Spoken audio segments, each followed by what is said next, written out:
Welcome to Veritas Group's webinar, Ask a Mid-Level Fundraiser, a panel conversation with our clients. We have such a wonderful group of people here today, and we should have one more joining us who's just having a little bit of a technology issue.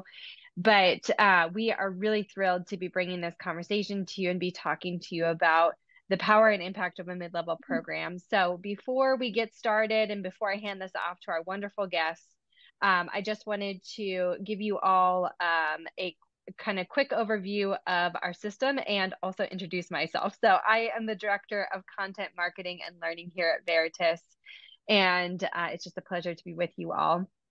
Because we have quite a number of you on with us today, we are not going to be able to take your questions live, but your questions are really important to us. So if you can do me a huge favor by putting your questions in the Q&A box, which should be an option on the bottom. If you're not seeing it, it might be in the three little dots to the right where it says more.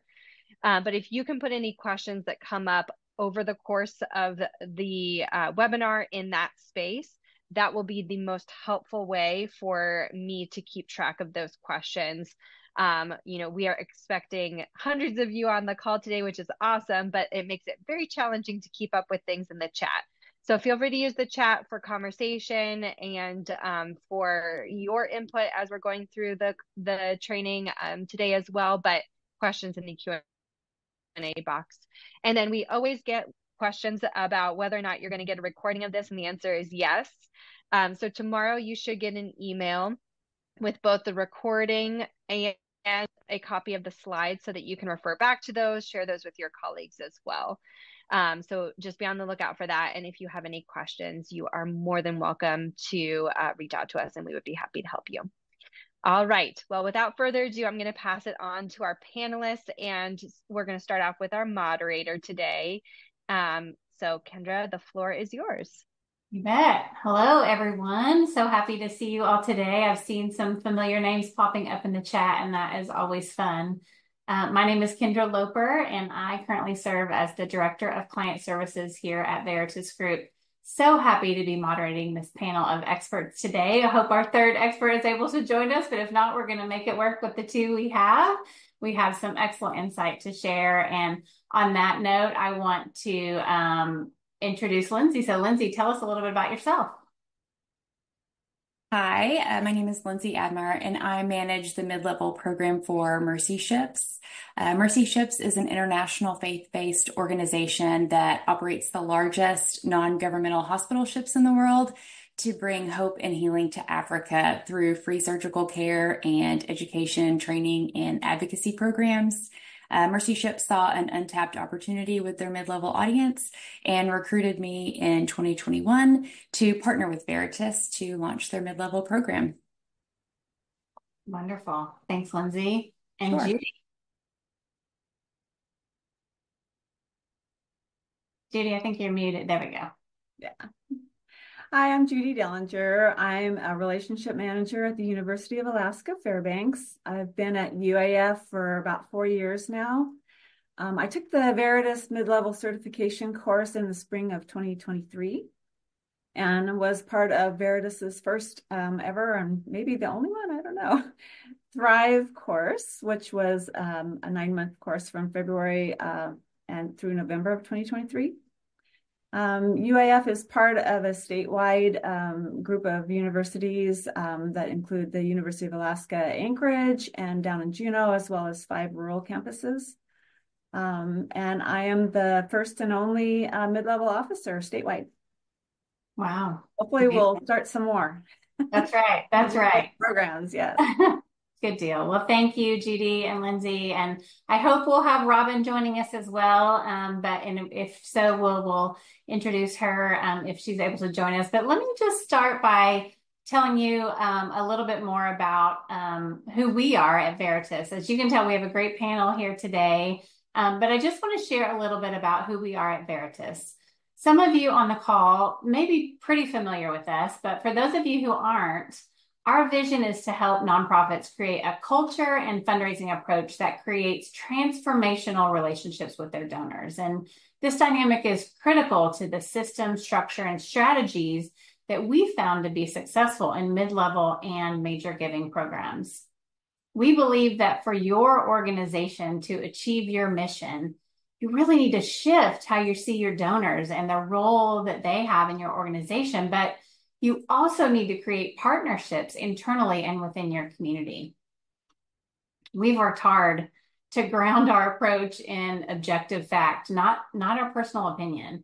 And we've formed our recommendations through insight from analysis of millions of donor records and our work with thousands of fundraisers and leaders. We've been fortunate to really work with some pretty phenomenal organizations over the years who have helped us learn and develop our strategy and approach. When we think about mid-level programs, we believe that one of the best investments you can make right now is in your mid-level work. And one of the biggest reasons we believe this is because we've had the pleasure of hearing firsthand from clients, just like Lindsay and Judy, stories of their donors who have maybe never been spoken to, and now they're becoming some significant partners as a result of being connected with a mid-level officer.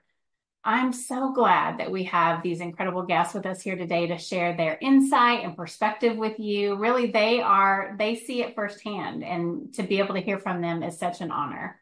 So with all of that in mind, our promise to you is this. If you follow our advice today, you'll set up your organization to create a successful mid-level program that will thrive. You're going to meet your goals. You're going to move more donors into major gifts.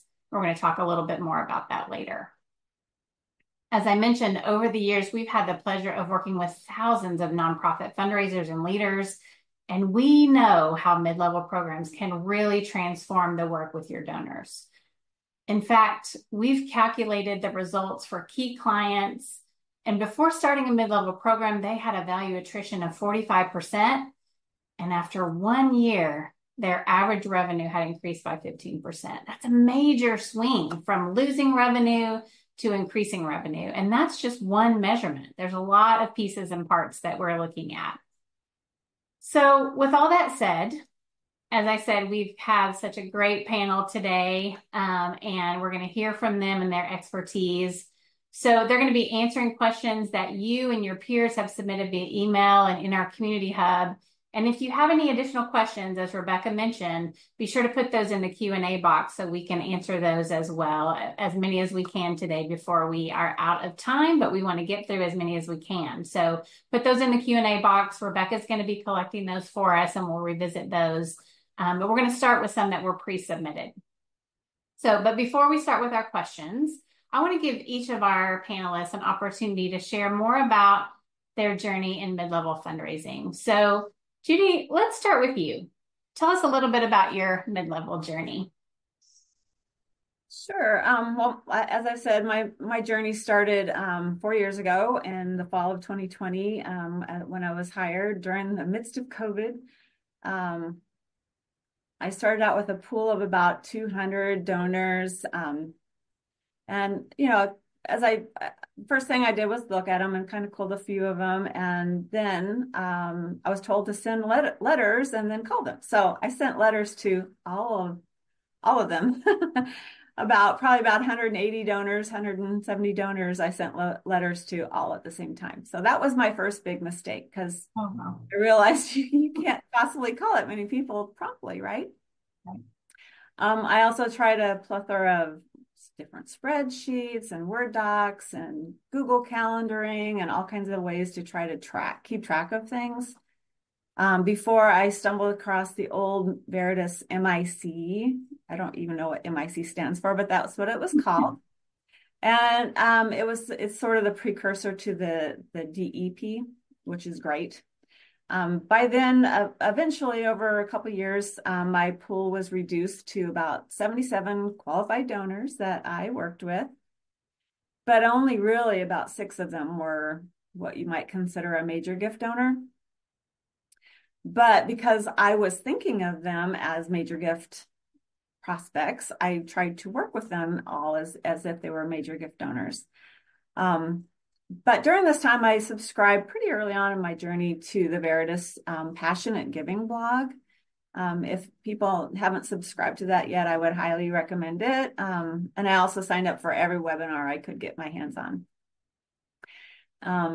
It didn't take very long before the term mid-level donor came up, and I realized that that was really what the majority of my donors were. So I began talking to my supervisor and our director about launching a mid-level program at the university. And first I researched other universities' mid-level programs, read everything I could to get my hands on about it. And I wrote up a one-pager why we should have a mid-level program at UAF, describing how it works. And the leadership, they loved it. They loved the idea.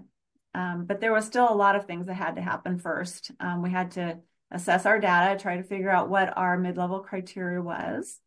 We had to rewrite my job description. We had to have special reports built into our database because we share a database statewide, and there wasn't a mechanism really to track all this in our database. So that had to get built. Pulled a new lead list, about 350 donors. I switched from the MIC to the DEP after I did the mid-level certification class. And the DEP is great because it has the columns that you can track your introduction letters, and follow-up calls when you send out your surveys. And those follow-up calls, before I sent out the introductory letters, I did my donor research, eliminated some that really didn't qualify, didn't meet the criteria, created profiles and sent and tiered them. And all this you'll learn if you do the class or the webinars and read everything you can from Veritas. I put them into batches instead of sending out letters all at once. And finally, I was ready last September. It took about 2 years, really, the entire process from the time it dawned on me what I was needing to do before I was ready to launch. So I started out sending the letters, and then I stopped because I realized a lot of these donors had never been contacted. So a lot of them had questions that I needed to allow myself time to follow up. So I learned that you need to build in that extra time. And so between the new lead list and my old portfolio, I've wound up with about 277 donors that I work with currently during this past year. But also during this time, 4 years that I've been here, I've added a lot of major gift donors to my portfolio just because we were short-staffed. So because I do still work with a lot of major gifts, I've really limited my portfolio size to about 300. I know some mid-level programs are much bigger than that. But I just recently moved about 20 of those donors to another major gift officer. So, and I just pulled a new lead list of about 60 donors that I'm going to start reaching out to pretty soon. So that's pretty much my story. Great. I love that. I love that you highlighted the many free resources available that were available to you and how they complemented your work in the course, right? Kind of that blog and that ongoing, Oh yeah, I didn't even mention the data analysis, the free Veritas data analysis. We did that too. Good. Wonderful. All great, right? They're all parts of the puzzle and come together. And I love how also that you highlighted moving from, sending all your letters out at one time to understanding to send those in batches, because it does take a lot of time to do the follow-up, right? You've got to be able to get on the phone with them, and you may not get them the first or second time, and then you're answering questions, all of those things. So really, really great learning. Thank you for sharing that, Judy. Absolutely. Lindsay, how about you? Yeah, so my story is a little different than Judy's. My background is actually in education. I spent 20 years in public education, and the last 8 years of my role, I was director of communications for our local 4A public school system. So I wasn't around when Mercy Ships decided to implement their mid-level program. I was just recruited to start it. So when I came on board, the wheels were already in motion. Veritas had already done the data analysis, and they were planning on moving this program forward quickly. So I had 2 team members when I came on, and I was tasked with hiring 2 more. So it took about 6 months for us to get ready and to build out our caseloads. Yes. Everyone on my team has a caseload of about 600. I had a caseload of 300 to start with. And so we all went through the Veritas training, and then we had weekly coaching calls, which were instrumental in helping us learn how to use the DEP, learn how to effectively work through the communication cycle. After about 6 months, our results had proven successful, and Mercy Ships decided they wanted to add another team member to our team. So currently, I have 5 team members. Everyone has a caseload of 600. My background in communications has really helped us to develop our donor communication plan and our touchpoint cycle. I build those out for my team every 6 weeks. And so we send a touch point to our donors every 6 weeks. We divide them out into groups of 100, and the DEP makes it very easy to identify who we need to work with and how we need to deliver those touch points, just because there's so many columns and you can filter so many different ways. And if you're diligent to maintain your data and record your interactions with your donors and their preferences, it makes it really quick and easy to pull up who you need to be working with that week. So, like I said, I developed the touch points, and then they further personalize them for the donors on their caseload. So that's kind of how we have structured our program and our journey with mid-level. Great. I love it. And one thing for everyone on the call, if you hear the term DEP, that's a tool that Veritas has developed. We call it the Donor Engagement Plan. It is a incredible tool that houses a giving officers caseload and really walks them through a 12-month process of what kind of touches are we going to be having and how are we doing towards our goals with that donor. So you may hear DEP over and over, and that's a tool that we use in the Veritas system. It was formerly called the MIC, and now it's the DEP. So if you're wondering what that DEP tool is, that's what we're talking about. And Robin, I'm so happy to see you. I'm so glad you made it on. Why don't you combine your intro and then tell us a little bit about your mid-level journey as well? Thanks, Kendra. Sorry, everyone, that it took me a bit to get on, but my name is Robin Carrion, and I'm the Senior Manager of Sustaining Donors and Engagement at IdeaStream Public Media in Cleveland, Ohio, and we are the public media outlet for PBS, NPR, and we're a classical music station for Northeastern Ohio. I've been with IdeaStream for about 16 years, a little bit more than 16 years now here at IdeaStream. And for the past year and a half, we've been working with Veritas, and we've been utilizing their approach to enhance our mid-level donor program. And when we started, we really didn't have a mid-level program. I was the manager of our membership operations and our audience support. And we kind of looked around and realized that we had a section of our donors that we weren't giving the proper attention to. We had a major donor program, and it was working great. We have a wonderful major donor officer, but she couldn't service everyone in the way that we needed to service them.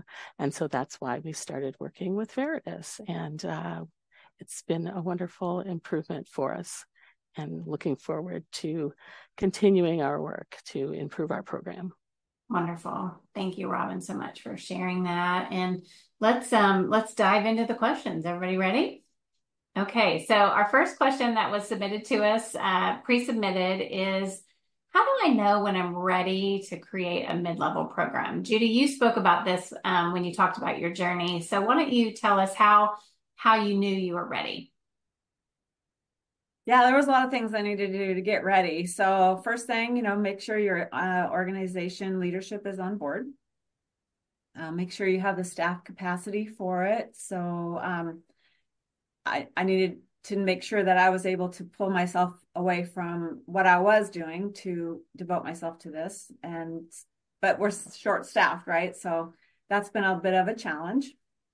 You need to define your mid-level criteria, and that's different for every organization, really.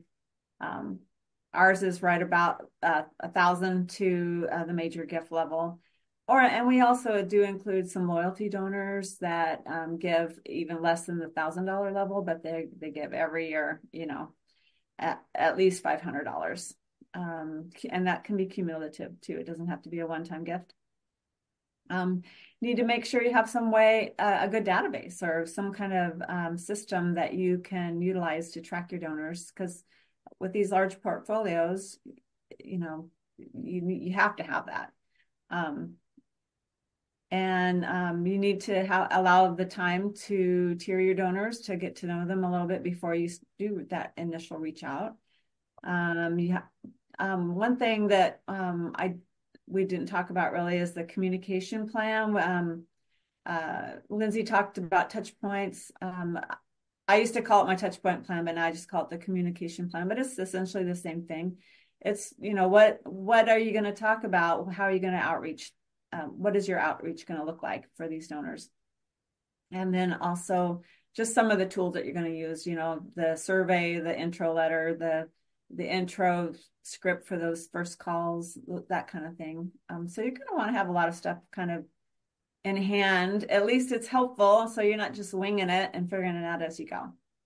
Sure. And some of those pieces are great to have, as you're preparing to start your mid-level program, and some can be crafted as you go, right? In terms of the survey and the intro letter and those tools, but for sure, like thinking through your organization's readiness to, take on a mid-level program is really important. So, okay, let's jump into the next question.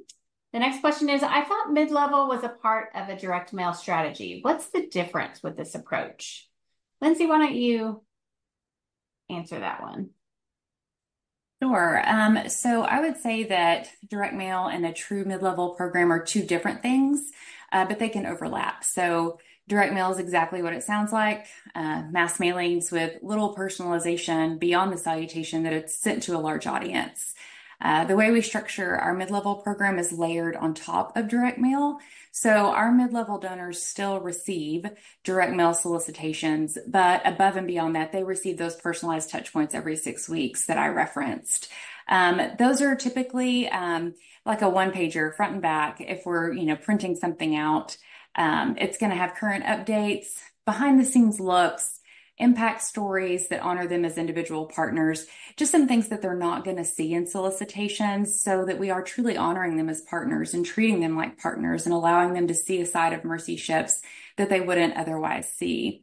So each mid-level officer, I said, customizes that to every donor on their caseload, and that may look like a handwritten PS on those USPS touch points. And, if we're doing a really good job in maintaining our DEP the way we should, then we have those little tidbits recorded, like, oh, they had hip surgery the last time I talked to them. And so my PS might need to look like, PS, I hope you're recovering well from your hip surgery, or something to that effect. So we keep up with those life events. We'll send handwritten cards for birthdays, condolences, get well.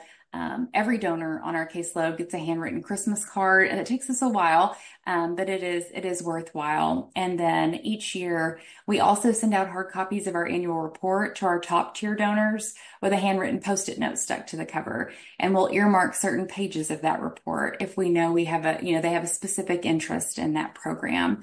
And so that's how I feel like mid-level is different than direct mail.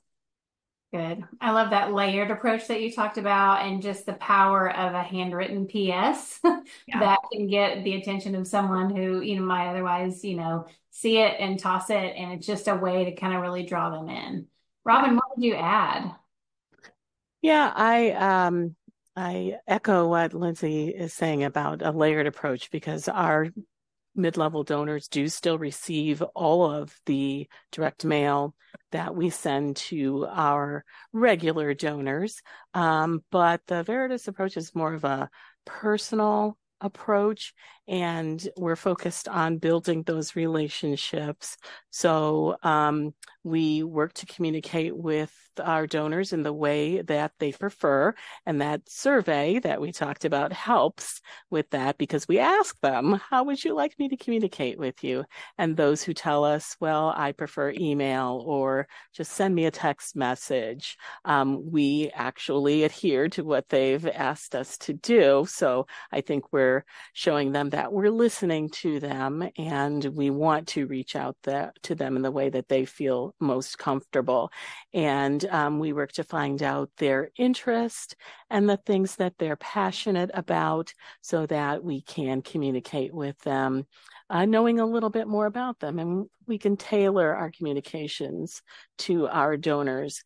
And I get to know their interest before I ever even talk to them about asking for money or anything like that. So we build that relationship before any of the asks come in. Good. That's so important. And, that from a Veritas perspective, we always want to make it clear that we think it's important to keep those donors in your direct mail stream, receiving all of those appeals and newsletters and pieces that are going out. And then as you both said, you're layering on top of that, right? You're making it personal. You're drawing them in. Hey, did you see this story on page 15 of our annual report? I want to make sure you saw that. I know this is highlighting a part of our work that you care deeply about. So knowing that, and knowing, I love, Robin, that you also highlighted their communication preferences, right? When we take the time to ask, we better listen. When they tell us they want to only receive email or only receive, a text message, whatever it may be, we better be listening when we've asked for that critical information. So that's important to highlight. Thank you. Okay, so our next question is, I don't have the ability to hire a full-time person or dedicate myself to full-time mid-level. Can I still start? Judy, what would you say? Well, as I mentioned, I have actually been doing major gift work throughout this process. And you can combine it. You can't possibly have as big a portfolio size as a typical mid-level officer. So keep it to the size that's comfortable. It might be 200, it might be 300. I'm trying to keep mine around 300. Right. Robin, are you in a similar boat there? Yeah, I am. I have other duties here at IdeaStream, so I split my time between my mid-level caseload and our monthly giving program. We call them sustainers here. And so I have to juggle things. I have about 350 donors in my mid-level caseload, and I know it probably sounds like a lot, but it's really manageable, because you do, as you're getting to know your donors, find out which ones want to hear from you regularly, and which ones are like, okay, just give me the important stuff, and you don't need to reach out to me all the time. So once you figure that out, you kind of get into a rhythm, and it definitely is a juggling act, but it's certainly manageable. Good. Okay, so we talked a little bit about this, and Lindsay, you mentioned this for your team. I know you all recommend caseload sizes of 500 to 700, but that seems impossible, says this question. Is it really achievable? So Lindsay, talk to us about that with your team. Yeah, that's totally achievable. It's thanks in part to the DEP. That's really our ride or die document. I can't imagine managing donors without it. When we first got our DEPs and saw that massive document, I think everybody was a little shell-shocked. It's big, it's intimidating looking at first, but once you get in there and start playing with it, it's very easy to use and to find who you need to work with. And there are so many columns and so many different ways that you can filter your donors. You really have the opportunity to be strategic in your approach. Like I said, we've got everybody grouped into these neat little groups of 100. But if we need to go outside that for certain reasons, like we want to see who on our caseload is lapsing, it's really easy to identify those donors because we have a column that shows us how to do that or pulls them up. So we can target them specifically if we need to. It allows us to see who's rising up to major gifts because we can sort their year-to-date value, largest to smallest. And so really, once you get in there and get familiar with the DEP, it makes managing that number of donors a breeze. Right. Good. Good. I'm glad you're finding the DEP so helpful. It has so many bells and whistles, and it's a great tool, and really, really is instrumental in how we build our system around managing a caseload. So let's talk a little bit about this next question, which, if you have insight to add, I'd love to hear, but also I have some thoughts as well. This person is saying they're having a hard time convincing their leadership and board that they need to invest in mid-level. Any advice? I would say I understand where you're coming from, definitely, because we're nonprofits and our budgets are tight all the time. But when we looked at who our most valuable donors were, they were the people who were giving at these higher donation levels, and we weren't giving them the attention that they deserved. And so I think you could talk to your board, talk to your executives about the return on investment that you will probably see if you do give your higher level donors the attention that many of them are seeking and want to be engaged and want a connection with the organizations that they support. It really does make a difference, and it's an investment, but I think you'll see returns on that investment. I would just add, it's not always easy to change organizational structures, particularly when you're adding staff, right? I mean, that's a budget implication that we have to really think through. And anytime you're going to your board for an investment of this type, I recommend you start with the data, right? What is your current data, your donor value attrition rate, and where are your pipeline clogs? If you don't know that, you're not alone. A lot of organizations don't know that information and haven't spent the time to dig into their data to know what that looks like. And, a couple of people have mentioned our free data donor assessment that we offer at Veritas that can answer those questions and more, and really help identify staffing needs and where you have opportunity to really grow and retain more donors and see more revenue growth. And, if you're like most organizations, you have a lot of donors going out that back door as quickly as they're coming in the front door. And, those donors have greater capacity and interest in your organization, but they just aren't hearing from you. We've heard this, right? We just haven't had the capacity to be able to reach out to all of those mid-level donors. And we've seen this over and over with organizations. When you have a mid-level officer focused on deepening those relationships with your donors, sharing about your organization's work, matching it to their passions and interests, you're going to keep more of your donors. You're going to lift their giving over time, and you're going to move some of those donors into the major giving level. And that is, value add to any organization. And so you've got to start with understanding what does your donor data tell you? I'd love to ask our panel, just in relation to that question, do you have any examples of where your leadership has been supportive of this mid-level work? Throwing you a little bit of a curveball. Yeah, I would say, obviously they decided to do it before I came, so they knew the value.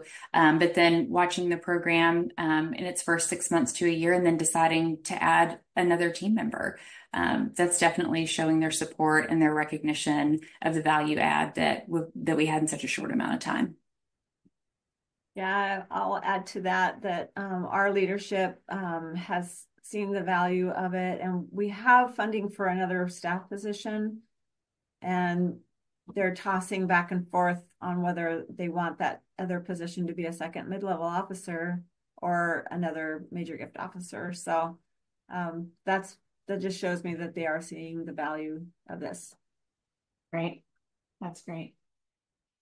Okay, so our next question is, what are the typical growth rates year over year for a mid-level portfolio? Happy to take this one, but would love to hear if any of the panelists have thoughts. I'm just coming up to my first year, so I don't know. So, this can vary widely based on the organization, what your structure is, how well you're able to engage your mid-level donors. But what we would say from a Veritas perspective, when you're following what we recommend, which we call the Veritas way, when you're following all of our recommendations and really deepening those relationships with your donors, after you've taken the time to engage those donors, send out those intro letters, get to know those donors, make that two-way communication happen, then you should begin to start seeing that incremental growth. And we expect somewhere between 5 and 8% growth year over year after you've relationally qualified, when you've created that two-way communication with your donors. So again, it can take some time to get there because you've got to do that work. Judy talked about that, getting those letters out, following up, that some of those donors haven't heard from you in some time. And so they've got questions. They want to know what's happening. How has your organization changed since they started supporting? There's a lot of pieces to build that relation, just like you would when I always equate it to making a new friend, right? When you're getting to know someone, you've got to spend time together. You've got to know each other. You've got to share a little bit about what you're interested in, where are you aligned, and how does that work move together. And so again, when all of those things are in place, we expect to see somewhere between 5 to 8% growth year over year. Okay, so we've had some great questions. We've had some incredible insights shared by our panel. We're going to come back to a few questions that you have been putting in the chat or in the Q&A box. Keep doing that if you have more questions that come up. And Rebecca's getting those questions organized for us. But before we do that, I want to mention that if you're looking for a way to get the resources and tools that you need to be successful in mid-level, like our guest today, then I would be remiss if I didn't tell you about an upcoming training of ours. Our last offering of 2024 for the certification course, Judy mentioned this, in mid-level fundraising starts on August 26th. It provides a comprehensive training on the system and structure you can implement to create and grow a successful mid-level program by hiring and retaining the right MLO, mid-level officer, establishing critical data systems, and integrating the fundamentals for effectively and efficiently managing your mid-level caseloads, including, this is important for the board and leadership, evaluation and reporting, and how to smoothly transition those donors to major gifts. Here's a note from a Veritas Group Academy alumna about how this course impacted her organization's mid-level program. What you can see Beth is saying here is that this course gave her everything she needed to create a successful mid-level program because the process and structure we teach helps you identify your donors' passions and interests. And you may be here today because you're looking to grow or start a mid-level program and take your work with donors to the next level. Then this course is really something you don't want to miss. And if you want to get $200 off your upcoming course, which starts on August 26th, go to veritasgroup.com/courses. You can select certification courses in mid-level fundraising and use this coupon code that you see here, AUG24 ML200. So either use that QR code and pull that up with your phone or write that down, write down that AUG24 ML200, and you can put that in on the registration page to receive $200 off. Okay, Rebecca, do you have some additional questions for our panel? I do. We have had a fantastic amount of questions, so hopefully we can get to as many of these as possible. Thank you all so much for submitting this. So I think one thing that's really important to kind of be thinking about with mid-level is the range of what a mid-level donor is varies pretty significantly depending on the organization. In general, and maybe on average, I should say, We see that starting at about 1,000. It's typically just right below whatever your major gift level is. But there was a question if our panelists could share kind of what your mid-level range is, or if that shifted at any point as you were starting to build your mid-level program.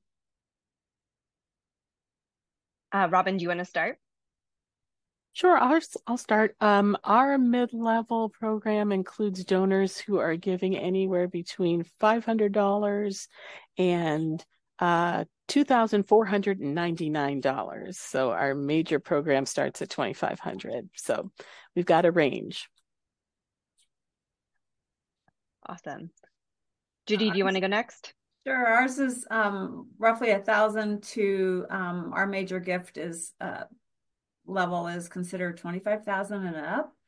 But for me, I've been handing the people that I moved over to my major gift officer recently were donors who give $10,000 a year on up, because I feel like if they're able to give that level, they can certainly give a much more major gift level, or they could pledge it out over a number of years. So, and then we also do include donors who have been loyal donors who've given at the $500 to $1,000 over a period of time. Great. What about you, Lindsay? Yeah, we're looking at a cumulative yearly average of 1,000 to 10,000. So our range is a little wider. Great. We've had a lot of questions about touch points and how you all manage that. So I'm going to try and just summarize this and some of the questions here. But essentially, people are trying to get their brains around what sort of touch points are you sending out, those personalized above and beyond layer, and how do you manage that for 600? Are you personalizing all 500 to 700 of these? What does that look like? So, Lindsay, I might have you start off with this one. Sure. So like I said, I create a touch point. It's good for about 6 weeks. We have a great global brand department that puts out information that we can use for that purpose. And so I'll pick and choose what I feel like is most relevant or what our donors may or may not have seen before to develop the meat and potatoes of the touch point. In terms of personalizing it, as I said, if it's a USPS, it's going to have a handwritten PS. If it's an email, we use mail merge to make things quick and easy. And so that really makes things fast when you're working with a large group. We just customize a field. And so we can plug that in as a mail merge field. And when we do our email batches, it can go out to 50, 100 at once. And they've got a personalized introductory paragraph. And if there's nothing new to say to that donor, then it may not be personalized that month. But it's still personal because it's coming from us directly. It's not coming from the org, and it's something new that they've never seen before.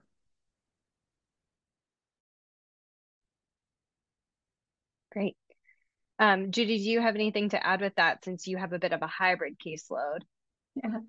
Yeah, about 120 of my donors are donors who have some sort of scholarship or general support fund here at the university. So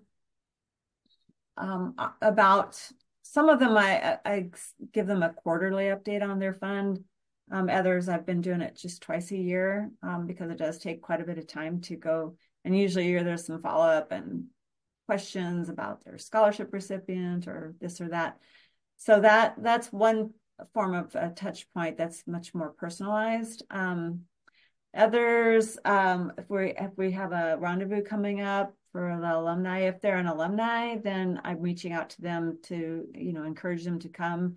And if they are coming, to try to set up a meeting while they're on campus. Twice a month, I have set up in my calendar whose birthdays are coming up over the next couple of weeks so that I can get either a mailed birthday card or I have different email templates that I personalize and send out to my C-level donors. I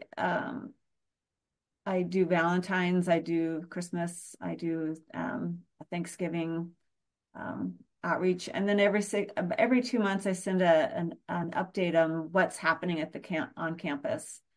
I'll try to personalize it depending on some of their interests. If they were athletics donors, I might focus a little bit more on athletics. So that's all part of my communications plan when I've got that scheduled out throughout the year.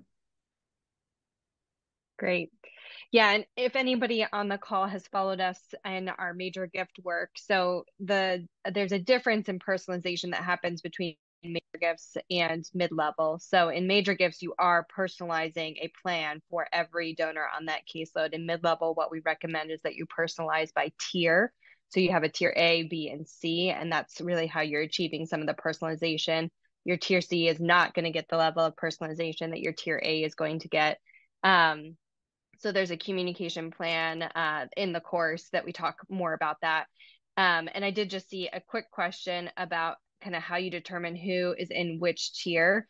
With mid-level, that is largely dictated by their giving level, or at least to start. And then as you learn more about the donor, you can start adjusting the tier if they look like they're a strong prospect. But tier A should always kind of be considered those donors that you think are most likely to move fairly soon into the major gifts range or into a major gifts caseload.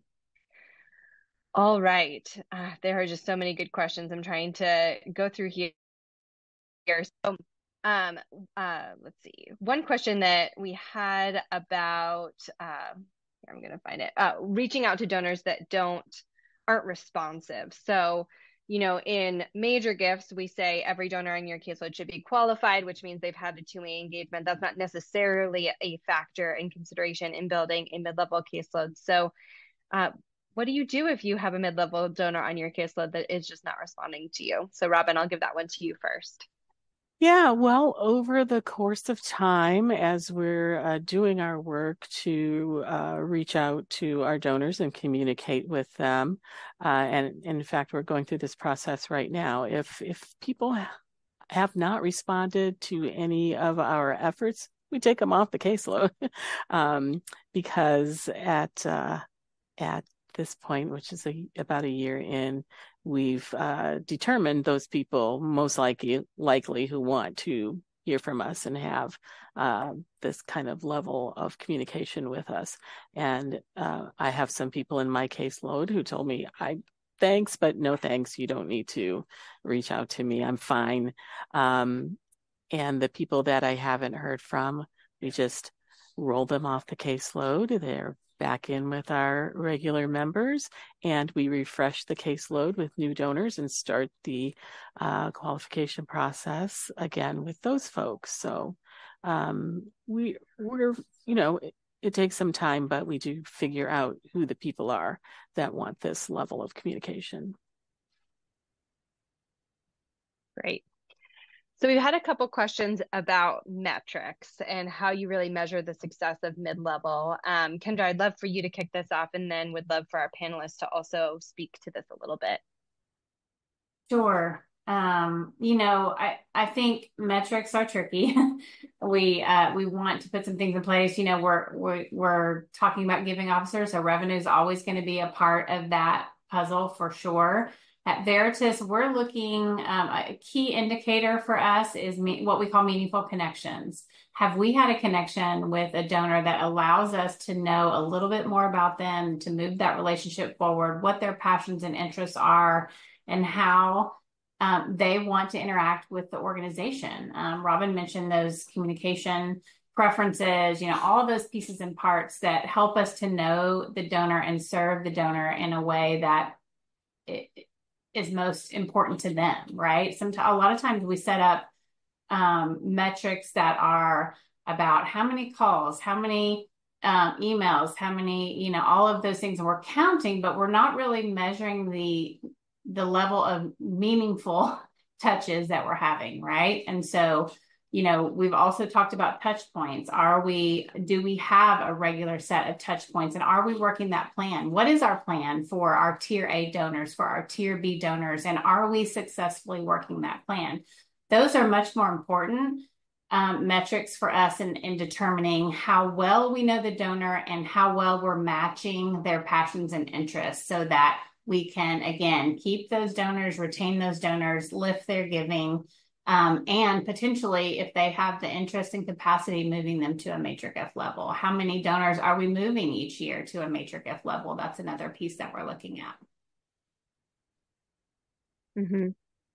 Does anyone else have any thoughts or insight on how you all are measuring the success of your mid-level program?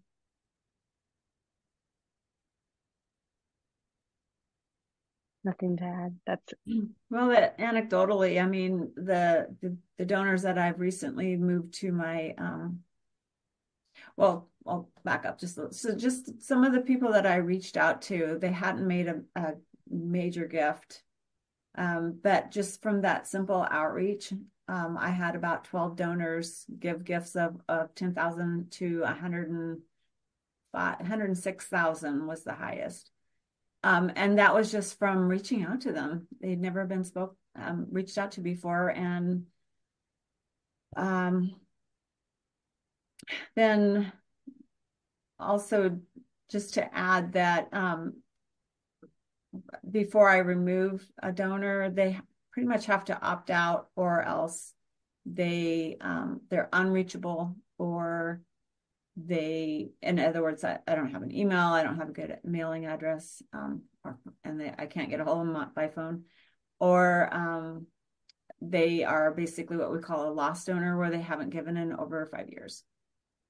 So you do have to consider your ROI, but I don't remove them just because I haven't been able to get a hold of them. There's probably, in this past year of trying to reach out to people, I still probably have about 40, I think, on my list that I haven't actually been able to connect with on the telephone yet, but I know I will.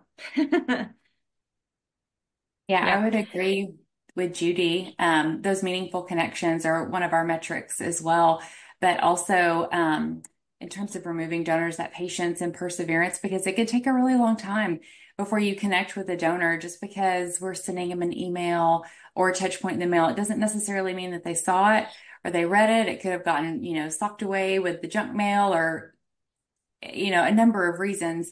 And so, for that reason, we keep our donors for about 2 years before we decide to remove them. And so one of those metrics is, they re-engaged. They finally connected with us. They may have lapsed in giving the year before, but what we're doing is making a difference. It's just taking time.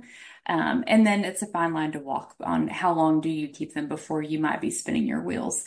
But as the further you get into this work, the better you're able to kind of gauge when it might be time. But yeah, those meaningful connections and being patient and hoping to re-engage those donors is one of the things we look at too. great. Thank you. So we have had a lot of questions about the DEP and how it works with your CRM, and we don't have enough time to get into that. But I did just want to mention that first and foremost, there's a link if you want a free copy in the chat. And secondly, really what we look at in terms of the donor engagement plan, the DEP, and your CRM is that the DEP is really a planning tool. It's a space where I can kind of be thinking about what I want to be doing with that donor, thinking about my communication plan, making some notes to myself about it. But the CRM is what has actually happened. So that needs to still be your true north of what has occurred with this donor. And there are some CRMs where you can build a lot of the features of the DEP in. I know Salesforce is one of them. Not everyone's CRM has the capacity and the capability to get the view that we have with the DEP, which is why a number of organizations and clients we work with do really use both. So hopefully that answers some of those questions for anyone. And so one thing I wanted to just get each of you to share a little bit about is obviously a huge part of what we want to do in mid-level is get to know these donors better. For a lot of these donors, they've maybe never been communicated personally, by somebody at the organization. And so how do you go about really learning about that donor's interests? What are some of the strategies that you use that you have found to be really effective? I'll go. I think that the donor questionnaire that we send to everyone on our caseload is a great way to get to know people. We actually created the questionnaire ourselves, so we tailored the questions to what we kind of think that our donors may be interested in, and then just ask them for more details on what their interests are. And we really do, as I said before, we really do use the information that they provide to us.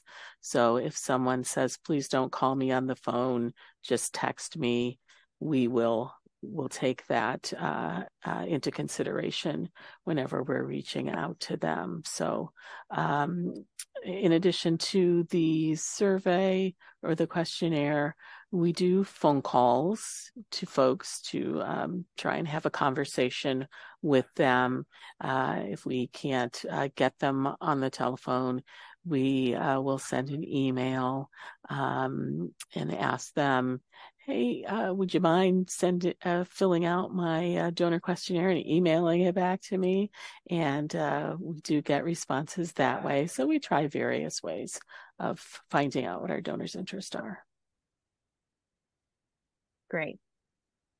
We've had a couple questions about whether or not some of you would be willing to share some of these resources in your questionnaires. So I will put a link in the chat for our community hub space. We have a couple of different discussion spaces there.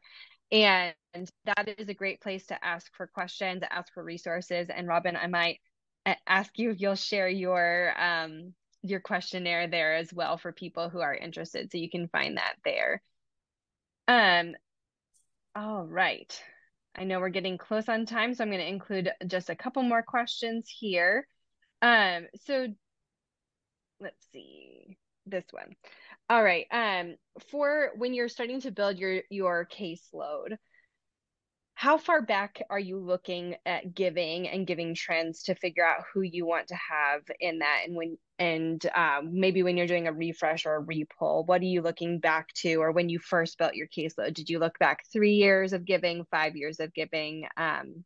Would love to get thoughts and feedback from you all of kind of how you identify these prospects and any new leads as well. So Judy, if you don't mind, I would love to give this to you because I know you mentioned a new leads report and have a very fresh build of a caseload as well.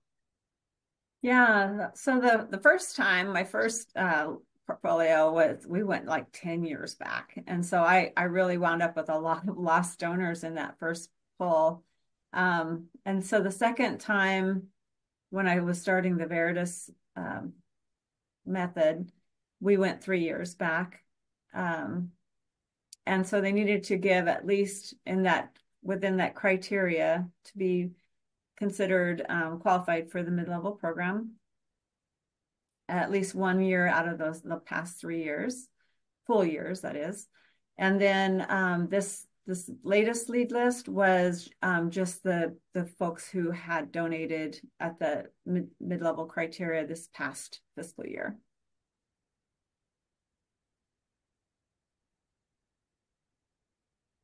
And it's a lead list that I can click on. It's been built into my system so that I can, if I want to look to see who's recently donated, I can look at that. And a lot of them that I looked at, I actually just immediately referred to a major gift officer. So I didn't even have to be leads just for me. That's great. All right. Well, I'm sorry that we still have so many questions. What we're going to try to do is get back to you all about some of the questions that we weren't able to get to today. Thank you all so much for joining us, and thank you to our wonderful panel for sharing all of your wisdom. It's such a treat to be able to get to hear from people who are doing this work every single day. If you are interested in joining us for the upcoming course, that QR code is on the screen. You can get $200 off. That expires next Friday, so be sure to grab that. Again, you will receive a recording of this presentation and a copy of the slides tomorrow. So be on the lookout for that email if you'd like. There's a link in the chat to join our free community hub space where we will also follow up with some of this information as well. But thank you all again so much for your time and for your wonderful questions.